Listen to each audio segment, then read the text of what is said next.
اپنے بارے میں نکتہ چینی کو اہمیت نہ دیں۔ ایک شرمیلے شخص کو چاہیے کہ جب وہ اپنی اس کمزوری پر قابو پانے کا فیصلہ کرے تو پھر وہ ایک معقول اور عملی نوعیت کا رویہ اختیار کرے اور اس بات سے پریشان ہونا چھوڑ دے کہ لوگ میرے بارے میں کیا سوچتے ہیں اور کیا رائے رکھتے ہیں۔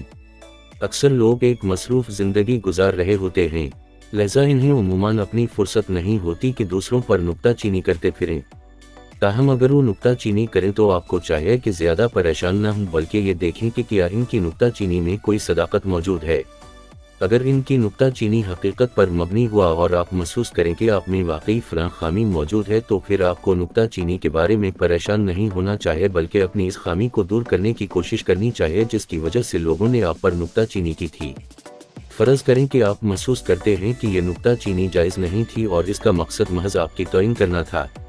جب آپ کو یہ حقیقت معلوم ہو جائے تو پھر آپ میں اتنی جرأت ہونی چاہیے کہ آپ اس نکتہ چینی کو نظر انداز کر دیں اور اسے ذرہ بھر اہمیت نہ دیں اور زندگی کا کاروبار جاری رکھیں۔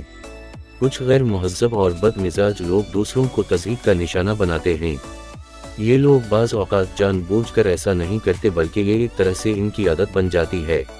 اگر اس قسم کے لوگ آپ سے کوئی ایسی بات کہیں جس سے آپ کے جذبات مجروح ہوں تو اس بات کو بالکل اہمیت نہ دیں۔ یہ احمق لوگ جان بوجھ کر ایسا نہیں کرتے بلکہ وہ اپنی عادت سے مجبور ہوتے ہیں۔ چنانچہ آپ میں اتنی ذہنی پختگی ہونی چاہیے کہ آپ ان کی بات کو احمقانہ قرار دے کر اسے مکمل طور پر بھول جائیں۔ کچھ ایسے بیوقوف لوگ بھی ہوتے ہیں جو دوسروں کا مذاق کرا کر یا انہیں دکھ پہنچا کر تسکین حاصل کرتے ہیں۔